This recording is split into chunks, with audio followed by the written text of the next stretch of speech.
આ તરફ જામખંભાળિયા યાર્ડ મગફળીથી છલકાયું, આવક બંધ કરવી પડી। દ્વારકાના જામખંભાળિયા યાર્ડમાં ફરી એકવાર મગફળીની બમ્પર આવકથી છલકાયું છે। જામખંભાળિયાના આસપાસના વિસ્તારમાંથી ખેડૂતો મોટી સંખ્યામાં મગફળી લઈને પહોંચ્યા હતા, જેથી યાર્ડમાં મગફળીના ઢગલા થઈ ગયા હતા।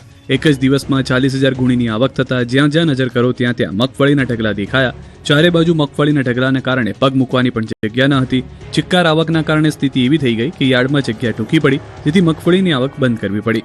અગાઉનો સ્ટોક પણ પેન્ડિંગ હોવાથી યાર્ડની બહાર વાહનોની લાંબી કતારો જોવા મળી। આ પરિસ્થિતિને ધ્યાનમાં રાખીને 29 ડિસેમ્બરથી નવી જાહેરાત ન થાય ત્યાં સુધી મગફળીની નવી આવક બંધ કરવામાં આવી। પોતાના હક માટે આદિવાસી સમાજે પાલનપુરથી ગાંધીનગર સુધીની કાઢી પદયાત્રા।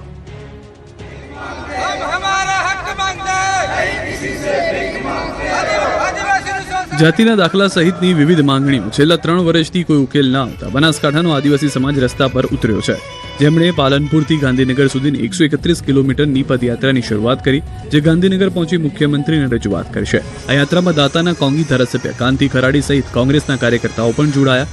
ગાંધીનગર પહોંચ્યા બાદ પણ ન્યાય નહીં મળે તો ધરણા કરવાની ચીમકી ઉચ્ચારવામાં આવી।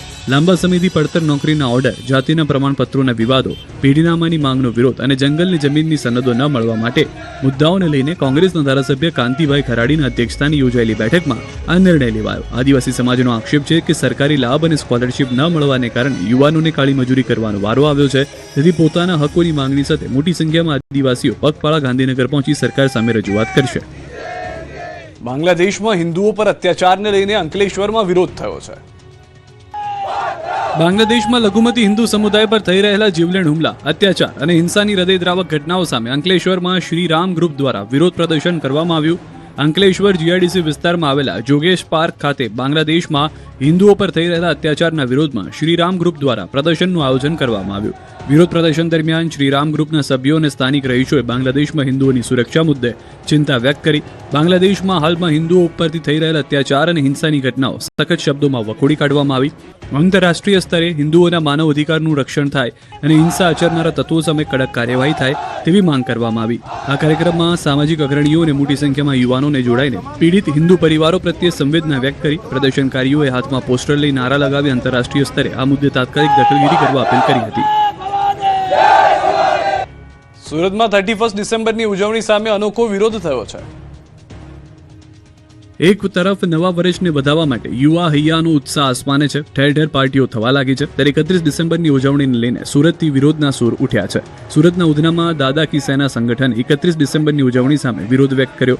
મોટી સંખ્યામાં લોકોએ 31 ડિસેમ્બરના પુતળાના હાથમાં ફેસ્ટિવલ આપણો નથીના બેનર સાથે રેલી કાઢી હતી।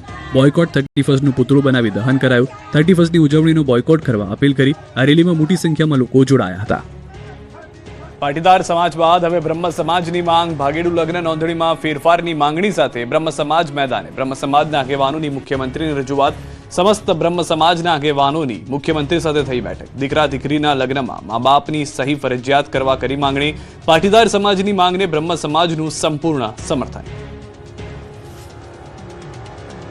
આ સાથે ઈડબ્લ્યુએસ 10% અનામતનો લાભ રાજકીય રીતે મળે તે માટે પણ બ્રહ્મ સમાજે રજૂઆત કરી છે। દાંતા સ્ટેટના રાજવી પરિવારના અંબાજી મંદિરમાં પરંપરાગત પૂજાના હક પર હાઈકોર્ટે રોક લગાવતા સમગ્ર પંથકમાં ભારે રોષ જોવા મળી રહ્યો છે।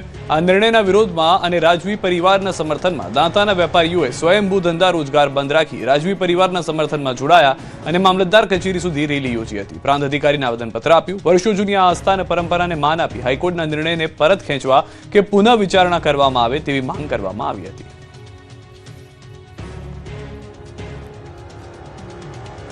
પાટણ કોંગ્રેસમાં ડખો, અનુસૂચિત જાતિના આગેવાનોએ કાર્યાલયને તાળાબંધી કરી મેવાણી સામે કર્યા આક્ષેપો।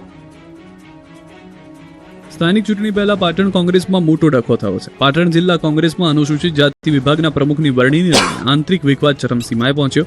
હાલ જયાબેન શાહને પ્રમુખ બનાવવામાં આવ્યા છે, ત્યારે પૂર્વ પ્રમુખ હસમુખ સક્સેનાને ફરીથી પ્રમુખ પદે નિયુક્ત કરવાની માંગ સાથે અનુસૂચિત જાતિના આગેવાનોએ કોંગ્રેસ કાર્યાલયને તાળાબંધી કરી વિરોધ નોંધાવ્યો। આ ઘટનામાં જિગ્નેશ મેવાણી અને હિતેન્દ્ર પીઠડિયા વિરુદ્ધ સૂત્રોચ્ચાર પણ કરવામાં આવ્યા। પૂર્વ પ્રમુખ હસમુખ સક્સેનાએ મેવાણી પર આક્ષેપ કર્યા। વિરોધ પ્રદર્શનના અંતે આગેવાનોએ પક્ષને અલ્ટિમેટમ આપ્યું। આ મુદ્દે આગામી 7 તારીખે પ્રદેશ નેતા અમિત ચાવડાએ સમય આપ્યો છે।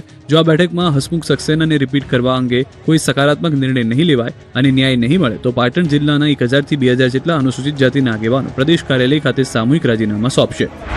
વિરોધ આમાં છે કે મેન રોડમાં એવું જાણવા મળ્યું છે કે જિગ્નેશ મેવાણી, હિતેન્દ્ર પીઠડિયા આ જિલ્લા ઉપર કબજો કરવા માંગે છે, સમગ્ર ગુજરાત અનુસૂચિત જાતિને વશમાં લેવા માંગે છે. એ કોઈ કાળે અમે થવા દેવાના નથી. એમને એવા ખોટા કામ કર્યા છે કે અહીં સમાજ એક છે, દલિત સમાજ નામે ઓળખવામાં આવે છે, પણ તેમને ઉપર બેઠે બેઠે જાતિ, અમારી જાતિમાં જે વર્ગીકરણ કર્યું છે કે આને અન્યાય થયો છે, આના અન્યાય થયો છે, એ અન્યાય થયા નથી. બીજી તરફ આ મુદ્દે રાજકારણ ગરમાયું છે. આ મામલે ભાજપે કોંગ્રેસ પર જૂથવાદને લઈને પ્રહાર કર્યા છે, તો કોંગ્રેસના પ્રદેશ પ્રમુખ અમિત ચાવડાએ પલટવાર કર્યો. તો જૂથવાદ એ કોંગ્રેસના ડીએનએમાં છે, કારણ કે કોંગ્રેસ એક પરિવારવાદવાળી પાર્ટી છે અને એક પરિવારના 2-3 લોકોના સંચાલન દ્વારા ચાલતી પાર્ટી છે. એટલા માટે એમાં જૂથવાદ એ સ્વાભાવિક પ્રક્રિયા છે. પ્રદેશ કોંગ્રેસ સમિતિના એસસી ડિપાર્ટમેન્ટના એક હોદ્દેદારની નિમણૂક બાબતનો અસંતોષ છે. એ અંગે અમારા ચેરમેન પ્રદેશના છે હિતેન્દ્રભાઈ, એમની સાથે વાત પણ થઈ છે. પરિવારનો મામલો છે, બેસીને એનું સોર્ટ આઉટ કરશે. એમાં ક્યાંય બીજો બહુ લાંબો પ્રશ્ન નથી. વિશ્વકર્માની નવી ટીમ જોશ જુસ્સા સાથે કર્મ કરવા નીકળી પડી. પ્રદેશ ભાજપ પ્રમુખ જગદીશ વિશ્વકર્માએ પોતાની ટીમમાં સામેલ કરાયેલા નવા હોદ્દેદારોને મીઠાઈ ખવડાવીને શુભેચ્છાઓ પાઠવી. સાથે જ નવી ટીમ સામે બેઠક પણ યોજી. આ પહેલા પ્રદેશ ભાજપની નવી ટીમનું ગાંધીનગરમાં ભાજપ કાર્યાલય ખાતે વાજતે ગાજતે સ્વાગત કરાયું. નવા હોદ્દેદારોએ વિધિવત રીતે પદભાર સંભાળ્યો. બાદમાં પ્રદેશ પ્રમુખ જગદીશ વિશ્વકર્મા અને પ્રદેશ સંગઠન મહામંત્રી રત્નાકરની અધ્યક્ષતામાં તમામ હોદ્દેદારોની બેઠક પણ યોજાઈ. નવા સંગઠનમાં હિરેન હિરપરાને પ્રદેશ ભાજપ કિસાન મોરચાના પ્રમુખ બનાવાયા, જ્યારે હેમાંગ જોશીને પ્રદેશ ભાજપ યુવા મોરચાના પ્રમુખ પદની જવાબદારી સોંપાઈ છે. સાથે જ પ્રશાંત કોરાટ, અનિરુદ્ધ દવે, અજય બ્રહ્મટ, હિતેન્દ્રસિંહ ચૌહાણને મહામંત્રી બનાવાયા છે. રમેશ દડુક, ભરત પંડ્યા, રાજેશ ચુડાસમા સહિત 10 કાર્યકરોને ઉપપ્રમુખની જવાબદારી સોંપવામાં આવી. તો ગુજરાત પ્રદેશ ભાજપનું માળખું જાહેર થયા બાદ સંગઠનના જૂના હોદ્દેદારો સાથે પણ બેઠક કરી, જેમાં સીએમ ભૂપેન્દ્ર પટેલ અને ડેપ્યુટી સીએમ હર્ષ સંઘવી સહિતના નેતાઓ હાજર રહ્યા હતા. ધારાસભ્ય યોગેશ પટેલને ડિજિટલ અરેસ્ટ કરવાનો પ્રયાસ, પોલીસ કમિશનર અને ગૃહમંત્રીને કરી ફરિયાદ. હું મુંબઈ પોલીસમાંથી બોલું છું, તમને નોટિસ મોકલી છે. આવો ફોન આવ્યો વડોદરાના માંજલપુરના ભાજપના ધારાસભ્ય યોગેશ પટેલને.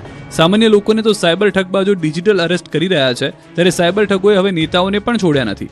વડોદરામાં માંજલપુરના ધારાસભ્ય યોગેશ પટેલને સાયબર ઠગે ફોન કર્યો, ધમકી આપી, ડિજિટલ અરેસ્ટ કરવાનો પ્રયાસ કર્યો. જોકે યોગેશ પટેલને ફોન પર શંકા જતા તેમણે પોલીસ કમિશનર અને ગૃહમંત્રીને સમગ્ર મામલે જાણ કરી. તેમણે લોકોને ડરાવવાની નહીં પરંતુ સાવચેત રહેવાની અપીલ કરી. સાથે જ રોડ અને લારીઓ પર સિમ કાર્ડ વેચાણ બંધ કરવા રજૂઆત કરી. એટલે કે આપણું નામ એટલે મેં યોગેશ નારાયણદાસ, પછી એ ગુજરાતીમાં બોલતો હતો. પછી મને કીધું કે હું બોમ્બે પોલીસમાંથી બોલું, તમને એક નોટિસ મોકલી. એટલે મને સ્ટ્રાઇક થઈ કે આ કોઈ ધક્યો લાગે. એટલે મેં તરત જ કીધું કે ભાઈ તું જે સ્કૂલમાં ભણેલો એ સ્કૂલનો હું પ્રિન્સિપાલ હતો. એટલે એને ફોન મૂકી દીધો. પછી ફરીથી એને ફોન લગાવ્યો, એટલે ફોન કટ થઈ ગયેલો. એટલે પોલીસ કમિશનરને વાત કરી. છોટાઉદેપુર પહોંચી કોંગ્રેસ